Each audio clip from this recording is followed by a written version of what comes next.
Hello, this is Brian Foster on Kardec Radio, presenting the program Spiritism and the Spirit World Around Us. Hello everyone, tonight, March 11th, 2018 at 7 p.m. Eastern, 4 p.m. Pacific, all time zones in between and around the world. I hope you come to our meeting on this Sunday. We are live on Facebook on Kardec Radio. So again, please join Kardec Radio Facebook. There are many people are giving live streaming programs on Kardec Radio, and we can't wait to have you part of our program. As people are live streaming, you can make comments and you can say all sorts of things and ask questions. Again, if I'm talking, you want to ask a question, just write a comment and I'll try to answer that as I go on. I would like to make sure that, again, we are talking about Spiritism. And where did Spiritism start? We started from Allan Kardec, The Spirits book. This is where it all started. If you want to understand Spiritism, I recommend you read this book. Now, I have other books on my site, nwspiritism.com. You can see that on the lower banner here. And I even have many books about Spiritism. I have Spiritism 101, The Third Revelation, which is, you can get that on the Facebook site on my personal, on our Spiritism and the Spirit World Around Us Facebook site. In the file section, you can get that on PDF for free. So again, please take your time, explore Spiritism. I cannot tell you how it's made me a much more better and calmer, stress-free person. I understand why I'm on Earth, and I understand what I need to do here. I tell you, those two things are extremely important. So again, if you like our videos and our live streams, anything on Kardec Radio, tell your friends to join it. Also, you can join Kardec Radio on your Apple or Android device. There is an app that you can listen to Kardec Radio programs 24 hours a day. My programs are on it. Vanessa's programs on it. Many other people's programs are on that, and you can listen to that. You just have to go to the App Store or the Play Store, look up Kardec, K-A-R-D-E-C, Radio, and you will be able to download that app for free, and you can listen for free all you want. If you would like to read more about Spiritism, you can go to my site, nwspiritism.com. There's a lot of articles on that, and I have books on the right-hand navigation side of ones that I've written. I talk about Spiritism. I talk about reincarnation. I talk about how our planets. I talk about what we're going to talk about tonight on this book, which is The Lower Levels of Education in Heaven, which is Spirits in the Spirit Universe, Book 2, The Spirit World Revealed to an Anglican Vicar. But also, to get this book by Allan Kardec, which all started, which I love, and I reread, and I even have an app that has this book on my phone. You can click on my site, nwspiritism.com. You click on his picture, it'll take you right to the EDI-CEI bookstore, and I think they have this book for a very reasonable price. Of course, you can find his books in other books, and when I'm talking about Vale Owen, Chico Xavier, Divaldo Franco, Yvonne Piera, you can find those besides EDI-CEI bookstore site. You can also find those on Amazon.com. So tonight, what are we talking about? This is episode 2 of Education in the Lower Levels of Heaven. Now, I just want to tell you again that when we talk about levels, again, what the spirits told the Reverend G. Vale Owen is they're just doing an arbitrary category of levels of heaven. They talk about 1 through 10 being where you're learning everything, where you're learning how to control your thoughts, your mind, and your will. And then after 10 is an extremely big step, which you start actually being able to use what you've learned and be part of a creative force to help guide the evolution of planets, evolution of life, etc. So the overall, also I want to tell you the overall context, what we're talking about, is the spirits that talked to the Reverend G. Vale Owen, a marvelous person. He got his all those messages 1910s, 1920s, 30s. He was an Anglican reverend.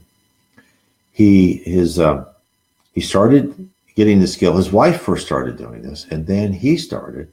And he started listening to his mother was the first spirit that talked to him. And we'll actually talk a lot on these lower levels of heaven that his mother talked to him.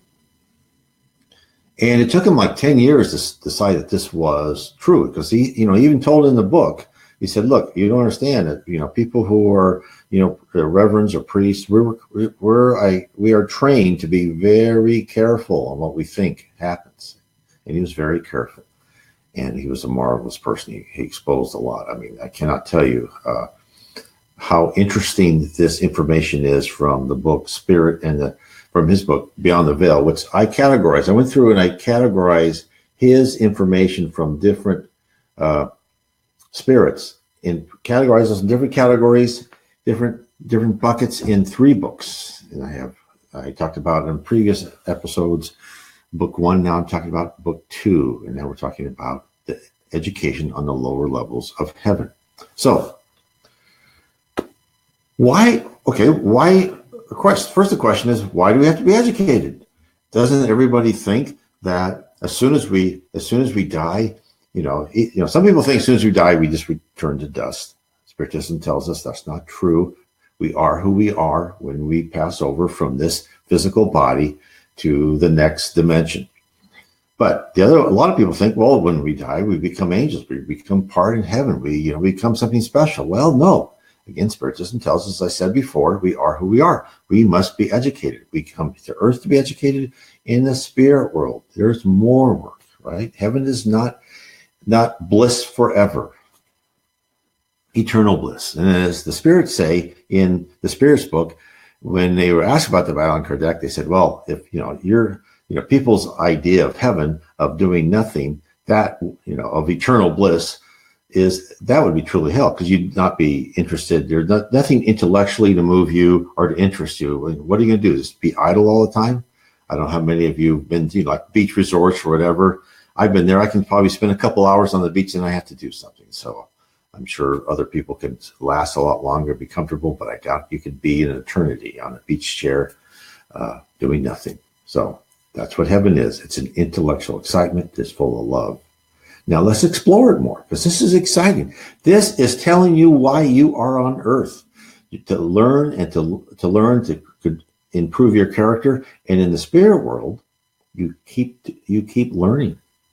Now, what's some of the important things? Well, in the spirit world, you learn about the spirit world. You learn about the processes. Just like here in high school, you learn about geography, geology, chemistry.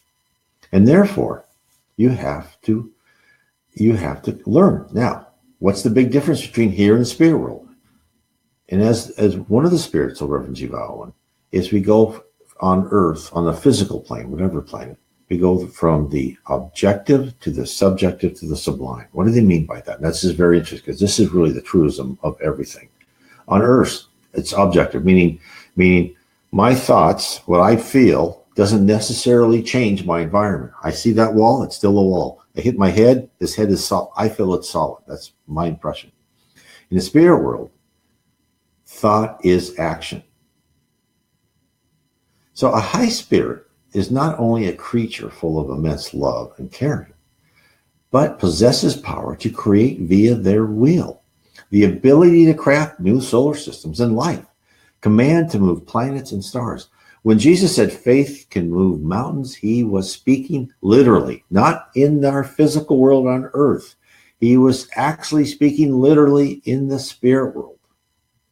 Now, not that spirits temporarily inhabiting their dense physical bodies have that talent on earth at the present time. The skill to conjure, to rearrange the ether, universal fluid, as we call it in Spiritism, around you to become solid and living objects is reserved for those who have climbed a steep ladder of learning.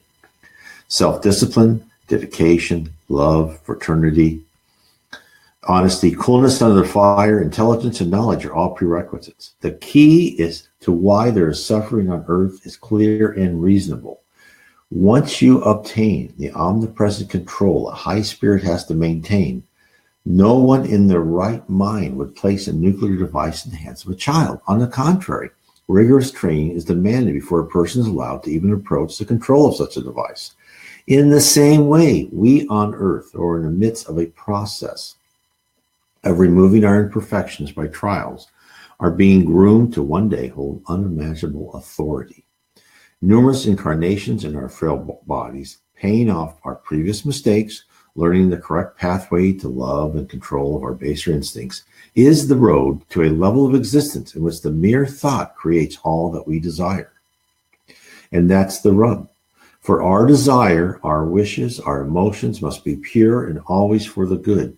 Our evil intentions must be wiped clean, never to appear. Now, doesn't that make sense? Higher spirits have immense power. Christ was one of the high spirits who set the solar system in order, who set the earth on its path, who commanded the evolutionary progress of our planet. So, the first steps towards training our minds is mentioned in the Reverend Owen's book, Life Beyond the Veil, which is a collection of 4 of his books in the Lowlands of Heaven section, where his mother describes to him the beginnings of learning to create with willpower. Now, the Reverend Eve Owen's mother, who resided in the spirit world while she communicated with her son, told him that she and a group came into a large open-air pavilion, and there was a tablet on the platform in the center. And a spirit demonstrated the primary function of the edifice to the group. He told them to stand around the circular edges of the chamber while he ascended to the top and to watch what will occur. And then a group of acolyte spirits looked up and they saw. This is what she told. This is the quote. Presently, the place took on a different aspect. The air seemed to be changing in color and intensity. And we looked about us. We saw the landscape had disappeared. And between the pillars, there stretched what appeared to be gossamer threads in the forms of curtains. They were of various tints, all interwoven. And as we looked around, they seemed to separate into their own colors and then to take on more definite forms. This continued until we found ourselves standing in a glade with a circular belt of trees gently waving in the breeze. Then the birds began to sing, and we saw their bright plumage, and as they flew from one tree to another, gradually we saw the distance deepen between the trees and could see far off into a beautiful forest. The dome was also gone, and the sky was above us, except where the trees stretched aloft like a canopy. So, look, you are given in the books by G. Vale Owen a peek into heaven. We're not telling you everything, but they're giving you a peek. This is what is awaiting you. This is why, and they're explaining this. This is exactly how the spirit world works. They're explaining this to cause you to say, look, this is what it's worth working for, striving for, suffering through all what we're doing in the earth, right? In our incarnation, what is our job? Our job, just like we tell our children, your job is to go to school to be a good student. Our job here on earth is to improve ourselves, improve our character, remove blemishes. It's not so much to be intellectual giants. It's to really reform our characters, to remove bad thoughts, bad speech, right? And we have to remove actually bad thoughts because thought is power in the spirit world. And what is happening is what Spiritism is bringing to you is this peek into what you can be. And this is why everything is worth whatever sacrifice we make. Now, in the pavilion, an entire landscape with accompanying fauna was created, not an illusion, because thought is action, but a real forest with real birds. The group heard the voice of the spirit from above telling them to look at the tablet in the middle of the room. And they turned attention away from the spectacular scene and peered upon the tablet. And this is what she said. We could make it out, a little of it first, but at length one of our party, more clever than the rest, said that the signs were really representations of the various elements which went up to make up the vegetable and animal bodies of the spiritual realms. It is difficult to explain the way in which the connection between the two was apparent to us. But once pointed out, it became quite clear that this was so. Now our guide joined us once more and explained the use of the building. It seems that before the students are able to progress much in the science of creation, as studied in this region, they have to get a thorough knowledge of the fundamental elements with which they have to deal. This is, of course, quite natural. The building is one of the first where they come to study, and the table or dial is a kind of register of these elements on which the student above in the chamber, where the controlling instruments are, can see the combinations of elements he has brought about, and also the proportion of each element entering into the combination. What's he telling us? Well, it's as if a child was playing with the building blocks, and when he or she built objects, the resulting form would be described, the specifications delayed, and the ending composition and the use reported, thereby reinforcing the purpose and composition of the creation in the child's mind. The entire operation is meant to train the mind. As a student focuses on his or her will on the object to be formed, the elements he or she conjured together to create mass for the entities are displayed. A feedback loop is utilized to compare what has been fabricated to the composition of the object. With each experiment, the student can refine their focus and the ratios of what elements are required. Just like we on Earth take children and slowly guide them from grade to grade, instilling ever more complex ideas and processes to one day enable a new generation to play their part in society. The groups of spirits, that's what the goal of this training was, and they were told this. When the student had become proficient, he moved on to another college in this region, where another branch of the science was learned, then had to pass through many more stages of training. The actual use of his knowledge did not fall to his lot until he had passed through many spheres of progress. In the higher of these, he was allowed to accompany some great master or archangel or power, I do not know the exact and correct title, on one of his missions of service in the infinite creation of one Father, and there witnessed the sublime process at work. It was thought that this might be the creation of some new cosmos or system, either material or spiritual. But that is so high above the state in which we are present that we have only a general idea of the duties of those high beings. It is a matter of a few ages of progress from here to there, if our way lies in that direction of that particular system of heavens. So, think about what she told us. Imagine being a part of a team that could create a new cosmos. In fact, as I stated before, we are told in the book On the Way to the Light by the Spirit Emmanuel how our own solar system was originally created by high spirits, of which Christ was one of the group. So hence our planet and the solar system in which we revolve around the sun was fashioned by a group of high spirits, very high spirits. Every one of the spirits who are responsible for the ground we walk on today started out in a building similar to the one described by Vale Owen's mother. All were fresh pupils at one time, perhaps billions of years ago. All had to endure lifetimes of trials to even be allowed to learn the power of their will. We are all at the first step. Yes, times are hard for many. Tragic episodes will strike us, but all for a purpose. Have faith in the goal ahead and in care and planning that is allotted to each one of us. Now, let's talk about other factors of the lower levels of heaven. So we just talked about how people are being trained to like more of an apprenticeship knowledge, right? How a tool set, how to learn something. But then you're also taught in heaven kind of the society, the philosophy of it. And in heaven, you are taught to rise above national borders, races, and cultures. Because think about it: after we die, if I'm a Frenchman and I die, I'm still proud to be a Frenchman, and I really want to talk to other Frenchmen. If I'm from China, I want to speak Chinese to all my friends. All those type of things. Or if I'm a Buddhist, I want to congregate with Buddhists. Christian with Catholic with other Catholics. So, but as they rise, everybody begins to understand that it's all the same under the spirit. These are just small little, brackets for people to be able to understand and how to improve their life on Earth, right? And as you get higher and higher, you need to have a broader and broader view of not only the Earth, but of all the spirit universe. So, in this vein, we are first told by a group of spirits about a lower level of heaven. And this is what they say.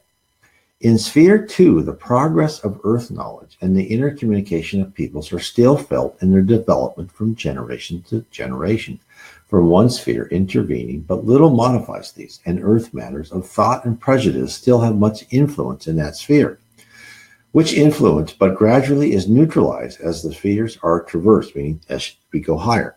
And who told us the Vale Owen? Well, the spirit Kathleen, the communicator for a group of advanced spirits who spoke to Reverend Vale Owen. And Spiritism notifies us through the third revelation as codified by Allan Kardec in the 1850s that we are who we are even as we pass from life in the physical to the spirit plane. So hence, if we were the product of the culture of India, and say, for example, we thought that Indians were the most superior group of people on the planet and that our immediate family is of Brahmins, the highest caste, therefore we are the cream of the crop, then we would still have the tendency to believe that as we ascended to a heavenly city above India. Our thoughts, our social constructs, and prejudices are not magically removed as we discard our dense body. The spirit realm doesn't alter our minds through direct control. God absolutely respects our free will and allows us to be as blind and stupid as we so desire. The spirit realm does not attempt to force feed a point of view to us. Instead, they use reason.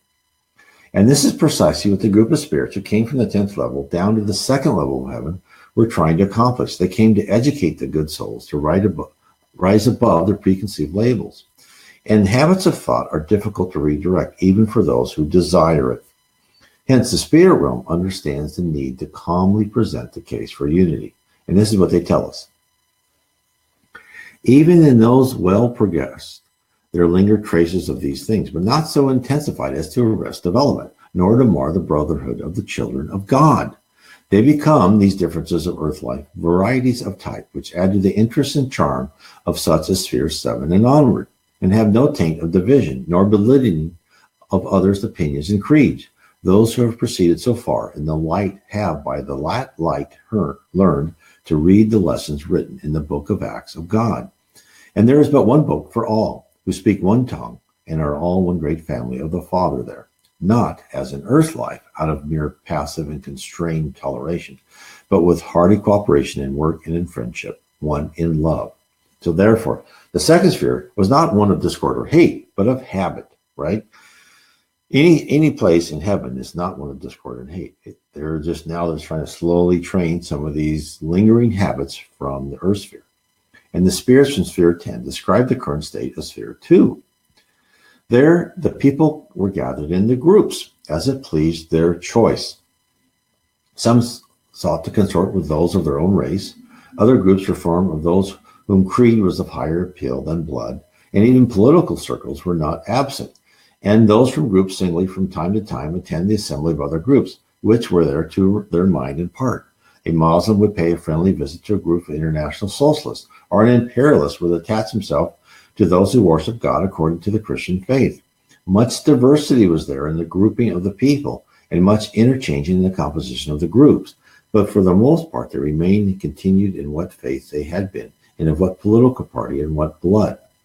So, doesn't this sound normal, right? This is the great revelation of Spiritism. Heaven is accessible by everyone, and all that matters is love and kindness in one's heart. Each soul was drawn quite naturally to their own kind, and was considerate and respectful of others. But they just felt more comfortable with similar people.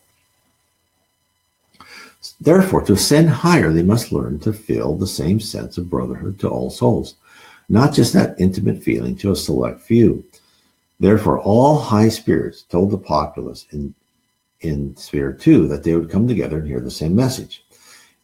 The spirits from the 10th level stood upon a ledge of rock on the high cliff. So the multitude gathered on the rolling hills below could listen to their message of unity. Here's what they were told. Down on the plane of the earth there dwelt one family, which had been divided into many sections. And seeing the evils of such division, there were many who would confederate them once again. Even in this sphere was to be seen that same stubbornness of pride, which said, my race, my creed are more to the Father's mind than those of others. It was for the reason that one must be done away, there, before advance could be free and unimpeded, that we brought them all together as one family to deliver the message we had from the one Father through the only Christ.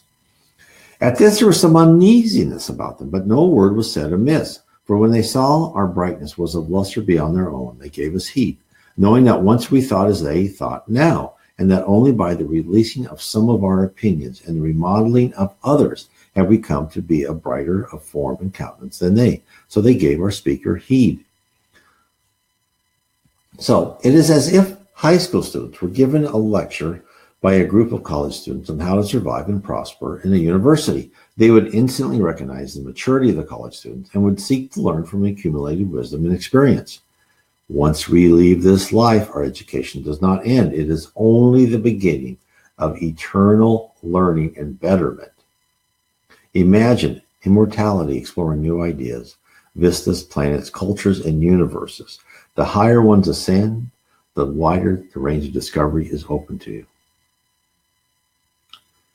So again, I want to remind everyone, you can join us on Kardec Radio on this Facebook page, or listen to us in Kardec Radio on the app that you can get on your iPhone or Android device, and you listen to us 24 hours a day. Just put in Kardec Radio, 2 words, and you can get our app.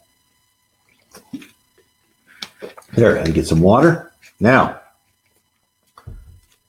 let's have another aspect. So when we talk about the spirit world, and I talk about everything as thought is action, thought also is how high spirits fashioned the atmosphere, the environment, the lakes, the mountains, everything on the spheres of heaven. And I know a lot of people will say, well, and you see this and read this, heaven is whatever, it's your mind creates heaven. And as when you die, you create your own heaven. And there's a lot of truth in that.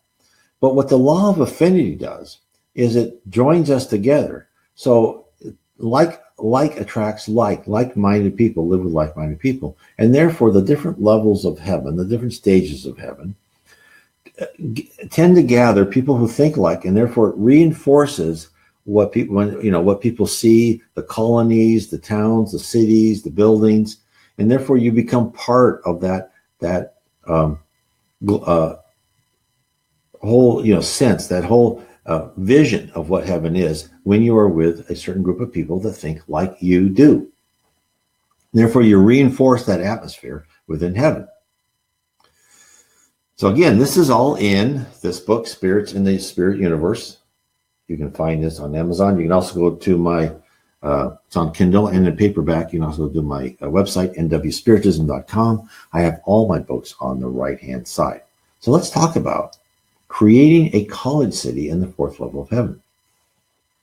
And all this does is it just exposes more of how the marvelous, amazing life that is waiting for us after our physical life.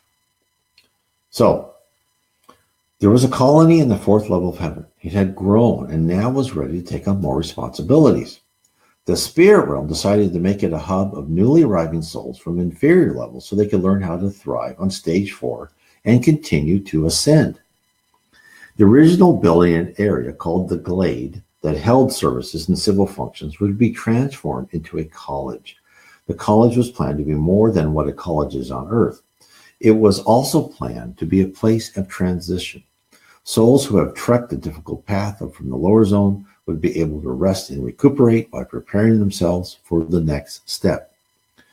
Arnell told the Reverend Vale Owen about the college and its role in conditioning spirits to their new environment.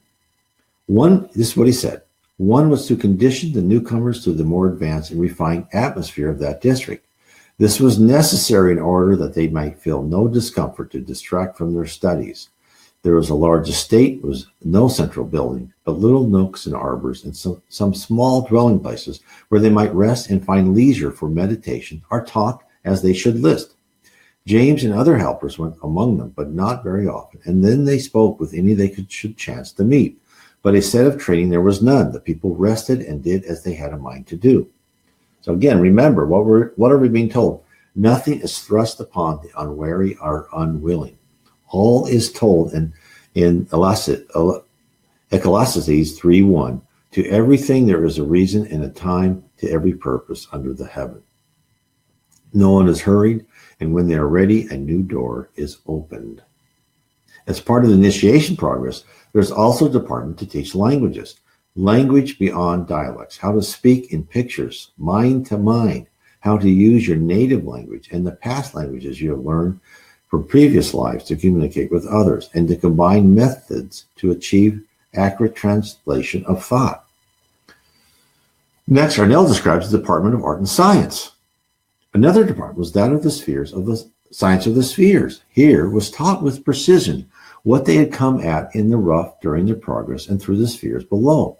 The special constitution of each sphere was explained to them, and also the meaning of those experiences which they had passed through on the way. This done, the sphere was explained in all its parts, and the power inherent in their present estate spiritually were also explained. You are wondering whether sphere 5 was dealt with here. No, my son, of that more hereafter. The realms in advance of the fourth were but glimpsed, no more than that. Other departments were those of music, color, creative science, and what would you entitle social economics? But these were elementary merely. So isn't that interesting? Social economics, what does that mean? I don't know. You in these books, not only by Reverend G. Vale Owen, but all the great books, Sacrograph of Chico Xavier and Devaldo Franco, there's these sentences, and they give you little hints and little openings, and it's just, it's like trying to look at heaven through a keyhole, and it's very interesting. So what do they mean by social economics? I guess, at a place where you create what you want out of your mind, how does that work? We will see. Continue on the quote. It was here they really began to understand what lay ahead of them in these ways of learning. They were not initiated to the dynamics of these because they were not competent to understand them in their present degree of progress. So, as the soul progresses, they acquire more attributes, more capabilities, more tools at their disposal, not physical devices, but an interior expansion, pathways in their spirit mind which weren't open before. Access to the continual and infinite data flow of the spirit universe. Not complete access, but a taste. For each level is more revealed. And Jesus told this in Luke 14:28. And to whomever so much is given, of him much shall be required. And to whom they commit much, of him they will ask the more. And this sentiment is strengthened by what Andre Luis's mother told him. Andre had newly arrived on a low sphere of heaven. And this is in the sequence of books in No Solar. And in this conversation was in the book No Solar. Of course, Chico Xavier wrote, Andre Luis, the spirit, wrote a whole series of books, which I recommend to everyone. They're great. So Andre Luis's mother resided on a higher level of heaven than Andre Luis. Andre Luis's mother came to see him. And this is, let me quote from a passage in the books. This is Andre Luis. He says, "Oh, mother," I exclaimed, "how marvelous the sphere where you live must be. What sublime spiritual thoughts. What bliss." And she smiled and explained, "Higher spheres, my son, always require more work and greater self-denial, my son. Don't imagine that your mother spends all her time in visions removed from her rightful duties. Now, I don't mean for my words to convey any tone of sadness about my situation. Rather, I want them to reveal how necessary responsibility is. Since I returned from earth, I've been working intensely for our spiritual renewal. Many spirits remain bound to their earth homes after they discarnate, claiming they care about their loved ones too much to leave them behind. But here I have been taught that in order to be beneficial, true love must work nonstop. So since my arrival, I've been trying hard to win the right to help those we love so much." So what is she saying? And again, look at how she's saying it's the same from Andre Luis and Chico Xavier in Portuguese as the spirits were telling the Reverend G. Vale Owen 30 years before in the early 1900s versus the 1940s or 50s, and when the No Solar books came out in English. The Spiritism ties all this information from spirits together. So hence, like on earth, the higher you go in an organization, the more responsibility you are given. The great exception is that the higher one rises in the spirit realm, the more humble and dedicated he or she is toward helping others. So, how are they going to create this college? Well, this is a really interesting part because it exposes how the earth is the heaven is a logical construct. That's why it's subjective. The college and surrounding parkland were planned to be an extensive facility. It would need a larger field than what had been contained the original building and land. On earth, the only solution would have been to build upwards or to acquire adjacent parcels of land and tear down whatever was previously built there. In the spirit realm, this wasn't necessary. The land itself could be expanded. Since everything was created by thought, by force of will, it would take a subsequent show of willpower to inflate what was already in existence. It would take a group of spirits to apply their minds to the task at hand. Arnell, the spirit Arnell, describes how this was performed. This is what he said. When they were all assembled, they entered into communion of purpose and then directed their joint powers upon that part of the boundary which was to the left of the house of James. Slowly, they shifted their stream of flowing power along the lines of trees and cottages. They went round the three sides of the open space. When they had finished with many pauses, for it was not done in one operation, the glade had enlarged its boundaries so that it was some 3 times in area what it was before. Think about that. They took something physical and expanded it and just moved everything else out. You can't do that on Earth. So only in our most fertile imagination could this have occurred. Yet it did, and it did because the world in which we are from is not dense physical matter, but malleable, universal fluid, which can be transformed into anything, which can be constructed by the mind. In actuality, we live in a logical universe which has been wholly built by thought, originated by the spark of an idea by God. This multidimensional and multi-universe is where we live and where we were fashioned and where we are now being trained to use our minds to create. The entire earth, the human race, was constructed for this purpose, to enable the collection of spirits surrounding the earth to comprehend the realm in which we live and to become disciplined enough to become productive within its boundaries. The combined willpower didn't only enlarge the area, they landscaped and built upon it. This is what the spirit Arnell said. This enclosure was carpeted with greens, and then a colonnade was made on either side at right angles to the house. At the other end of the glade and opposite the house was there an arch of noble proportions erected, and 2 towers, one on either side of it. Beyond this arch was made a broad way out into the open. It descended from the arch and went through parklands which stretched far and wide until they blended into those estates which were established in departments of training, which I have told you, like the departments of social, economics, etc. So these structures were all created by spirits. Spirits from different levels took part in the construction. Before the foundations were put into place by thought, a model was created whereby the members of the crew could ensure their ideas and formulations were all in accordance. In the glade, a new house for the new leader of the city was constructed. It was more than a living quarters, also a place of business. And this large edifice similarly required a model before its construction. But this model was not dematerialized afterwards. Instead, it was bled of color to appear to be almost white alabaster stone. This they placed outside the house in the gardens. And Arnell stated this model is intricately connected to the house. Now, this is what he said. If any visitor came by that way, or if any of those whose normal business was in those parts, would know what was going forward within the house, the attendants of the glade could look within that shrine, and they could know all they desired to know. So this is they're looking at this model, right? This saved much expenditure of time and labor, for the house is very large and had many departments within. Also, beyond out in the gardens and land encircling it, here in the shrine, one could read all the business proceedings at any given moment in the whole of that house and its environs. So let me stop there for a second. There's a model. And it knows everything that's going on in the house and in the environs, right? All around it. So this is what heaven is. This is what the universe is. It's all data and connected. They somehow connected everything that was happening around them, and they put it in this model so you could see what was going on. So I'll continue on the quote. And it was a shrine because whenever people felt the need of some little extra strength to do what task was theirs at any time, they would go there and, reclining in the glade or standing near the model, they would fall to meditation. Then they would be aware of the great powers within the house itself and of their communion with their ruler and his officers.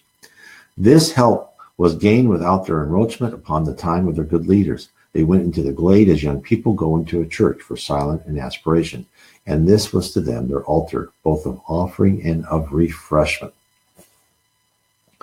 So the original model of the house was turned into a living notification board and a fountain of sustenance. It is as if before you proceeded to a large office building with dozens of floors containing many departments, various meeting rooms, and simultaneous projects, you could stop by a stone representation of that building and peer into the detailed activity. If you desire, you could locate the person with whom you wish to speak to and determine what that person was working on at that precise moment. And if you needed it, you could gain a little strength and resolve before you entered. Amazing. The intricacies of the spirit realm are vast and varied. Yet we have been given the merest glimpse of what lies beyond, while we have been told of colleges and classes exactly what is different and unique about each sphere, what are its natural laws, and how our spirits change to be able to reside in each sphere are just some of the many mysteries still behind the veil.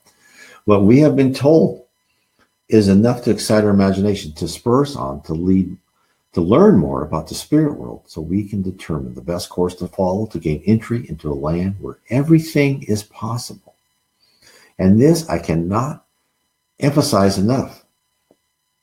In the spirit world, our home, where we are immortal spirits, we come to earth. We start out as primitive spirits in a primitive planet. We come to the planet of atonement where we are now. Why are we on the planet of atonement? To civilize ourselves, to make ourselves so we can control our thoughts, our minds. We can control what we say, we can control what we think. Why do we have to learn that? Why do we have to get rid of hate and envy and jealousy? I've just described it, right? Because in this world that you're being trained for, you're going to have immense power. Imagine someone as weak and primitive as me. If I got mad, what could I do if I had that power, right? I could wipe out a building because I didn't like anybody in that building. I can't be allowed to wield that power. Of course not.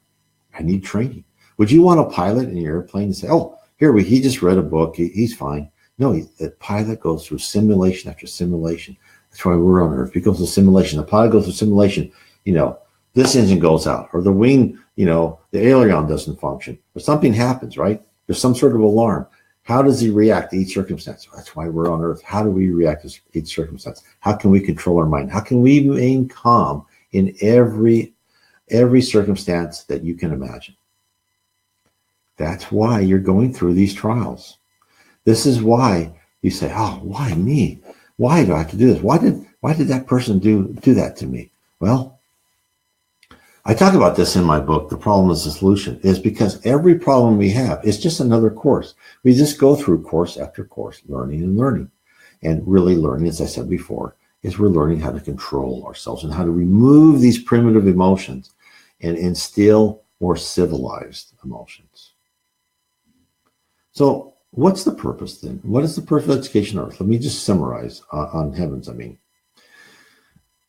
The lower levels of heavens are meant as a place to reorient the newly passed to the spirit realm, to educate and socialize those who have risen out of the lower zone, and to solve some basic character failings so as the spirit may be ready to ascend even higher. Now, the lower zone, which is that place around Earth, starts at the beginning of the Earth, goes up to the lower levels of heaven, right, is where people are when they're not yet allowed into heaven. And as people said, the door to heaven is narrow, right? You, as Jesus said, you have to come and be humble, right? Be humble and be willing to learn, and come as a little child. So that's, you'll see in writings by, the series by Henri Louise, or some of these marvelous books by Yvonne Pierre, like the Memoirs of a Suicide. The people in the lower zone are like a lot of people here on Earth. They're prideful. They're saying, you're not going to tell me what to do. And I understand that. I still think that, right? You're not going to tell me what to do.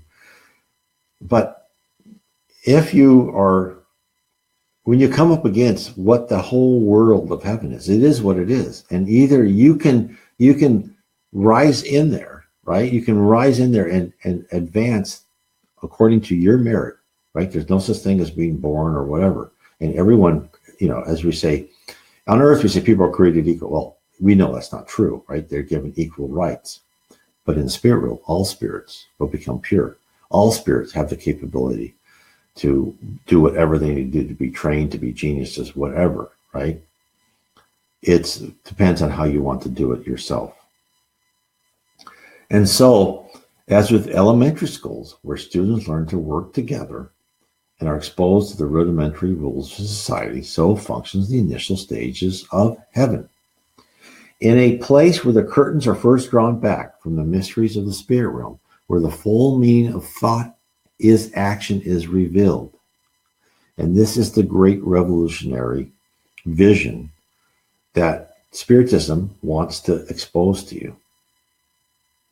We are immortal souls, but the most interesting thing is that when we are in heaven, thought is action. We create what we have. Now, other people have said that you create, but here, in other visions, Spiritism is the doctrine, but in religions, they give you little hints of heaven, Buddhism, so on and so forth, but Spiritism really tells you what you're starting to give you hints of what to expect. It's like explaining college to an elementary school. You're told this. I mean, and when I'm saying these things, my interpretation could be somewhat off because I have no memory of being there, but it must be wonderful to think and act with your mind, right? And of course, in the books by Chico Xavier, they have volitation, right? So when you think you want to go somewhere, you're there, right? Almost immediately. Again, that is action. That's thought in action. There's no such thing as the speed limit of the speed of light in the worlds of heaven, in the other world, in the spirit universe, spirit universes. It's all that. It's all construct. We are what we want to be. And the lower levels of heaven are grand and beautiful to those who have never ventured higher before. They are met with a world of harmony and love, an atmosphere that is first alien to many. And when I say of harmony and love, there are many instances within people's near-death experiences when they go into, there's some near-death experiences go down, some go up, some go both places. But when they go into some level of heaven, they just feel, right? They feel this immense love, this overall, warm ocean water of just surrounding you of love. And in fact, in some near-death experiences, I have read where the high spirit says, "Well, no, don't hug that person, or don't hug them, because then you'll feel so much more love that you won't even want to go back, right? You won't want to return back to your physical life, and you should go back because you have more to learn." Again, that's what another said in NDEs that people will have. They'll have your final review, your life review, and they'll look at it and say, "Well, I think you have more to learn. You're going back." And of course, they revive and they're back on Earth in their physical body. This is why we're here. And so, even though, with that feeling of love and fitting to a culture of mutual support and collective warmth is a new process for those who have traveled to physical life or life amongst the cruel and sarcastic creatures below in the lower zone. Even though the souls gathered in these levels are good and well-meaning, the habits of survival and self-defense in a different world are hard to break. So the lower level heavens, through education and socialization, the old ways of culture are broken down and discarded, replaced with examples of higher spirits helping others learn and interact. Real and important knowledge is imparted. The building blocks of all the subsequent education is established together with basic manners of thinking and behaving towards others and oneself, all serving to provide a solid foundation to build upon and allow each soul to climb up the ladder of spiritualization and intellectual growth. No required assistance is withheld. The teachers, the guides, and administrators are all on the lookout for opportunities for improvement, whether by lectures, courses, colleges, or assigned tasks and missions. Every method of supporting personal growth is utilized, all within an atmosphere of love. And again, I want to emphasize this. When you become a person good enough to be in heaven, you're up into the, one of the lower levels of heaven. No one is forcing you to say, you go to that college, you have to learn this, and I'm going to give you a grade. No, you do that if you want. If you want to park yourself in the lower zones, and of course we've heard from Vale Owen and also on the books by Chico Xavier, whatever. And Devaldo Franco, some people have been in the lower zone or the dark abyss for over 10,000 years. So they're not forced to learn, not forced to become better. And in heaven's the same. You can park yourself wherever you want to park yourself and stay there. But what happens is that you are continually shown what you can achieve. They put the book on the table and say, look, this book is very interesting. And this is what you can see. And they'll have higher spirits come and they'll give lectures and they'll tell you about their experiences. Because the other thing I want to make sure is going to heaven is like, oh no, I got to go to class every day, right? I have to go to class. I have to go learn. And throughout the books by Reverend Vale Owen, of course, again in here, which I have a lot of stories, Spirits in the Spirit Universe, book 2 of Spiritism. You don't just go to class. You go on missions with other spirits. You come down to earth. You help other people. You are always working. It's field trip after field trip, missions of love. Some people go to missions for their assignments for their own family, to help their own family, to help other people. It's like the best thing you could do intellectually. And you're not assigned a job. You decide what you want.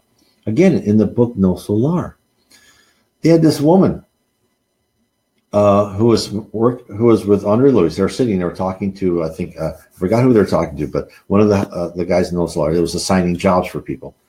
And Andre Louis wanted a job as soon as possible. He really wanted, because he's just that personality type. And this one woman, she said, they told her, okay, I want to go see my family. He said, okay, well, to see your family, you have to be doing something. You have to earn that right. He goes, I've given you all sorts of jobs, but you don't like them. But no, I didn't like those jobs. I couldn't work here and I couldn't work there. And it ended up where she had been in the spirit world and at No Solar, in that level of heaven, for like 3 years, but she's worked for, I think, a grand total of about 6 weeks. So it just shows you, no one forces you to do anything. But again, you have to earn your credits. Right now in No Solar, it's different for other heavenly cities. But if you want more responsibility and you want more power and you want more freedom, just like any kid going to school, do well in school, your parents will let you do more and more, right? Same thing in heaven. And you can keep going up and up. So that is the interesting thing about heaven, is it's all up to us. It's all about merit. Now, the other, I think, factor I want to show is the people that are teaching you, the people you're working with, are humble and nice. Again, over and over, not only in G. Vale Owen's book, all the books with Chico Xavier, a high spirit, when they meet a lower spirit, does their best not to show their superiority, not to say, hey, I'm better than you, you should look up to me. They're always try to be humble and cooperative. In the book, Memoirs of a Suicide, there's one of the people who had committed suicide and went to this kind of hospital of suicides, wanted to go back to earth. And Camilo Branco, wrote about this, and he said he girded himself up to talk to a typical bureaucrat, right? And he got in there and he talked to the director of the ward or the hospital, and he was surprised. He said, "My brother, how can I help you?" I sincerely, and he was just so nice and so loving, because he prepared himself on earth as a earthly bureaucrat, right? Of someone who would just show and lord power over them. That's not the way it is. So when you talk with other spirits and interact with all these people, these great spirits, it's done with love and kind and atmosphere. This is how we need to learn to act with people. And I can be one of the worst, right? I can try to sometimes I give people orders. It's just kind of my nature. And I've had to fight that. And I have to learn to, explain things, help them reach that conclusion. Begin conversations with listening, not ordering, not judging. These are all things we have to learn.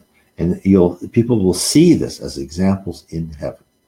So I just want to thank everyone that have been a part of my talk. I hope this has been helpful. I am what I do is I will load this up.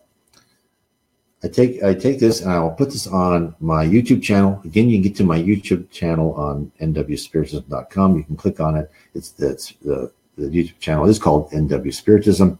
You can find it. Please subscribe if you'd like to. I'm also creating smaller videos. I just created one of those, Why Angels Are Bright, like a 4-minute video. I'm working on one of the levels of planets, where there will be shorter videos, and I'll explain different aspects of Spiritism. Besides also loading any of these type of videos, I'll load that up that you can see anytime. Again, you can also hear these on Kardec Radio. Please tell your friends to join Kardec Radio Facebook page and load Kardec Radio on your iPhone. I have mine on my iPhone or Android device. Oh, and Sol and Jose, thank you. Hope you've enjoyed tonight. And I want to end this with saying, bless all of you. I would love to have anyone who would like to come to our Spiritist site on Bainbridge Island. We are close to Seattle, Washington on the Pacific coast. And I just want to say thank you again for everyone, and please join us. I would like to thank everyone for listening to our program on Kardec Radio, and to point you in the direction to find more information about the spirit world around us. You can visit my blog at www.nwspiritism.com. Again, that is www.nw as in Northwest Spiritism.com. And if you are ever in the Northwest, I certainly would welcome to have you come to our meeting on Bainbridge Island near Seattle in the state of Washington. Many blessings to all of you, and please continue to explore Spiritism and the spirit world around us. And Jose, yes, I would love to have you up here if you could come and visit. That would be wonderful.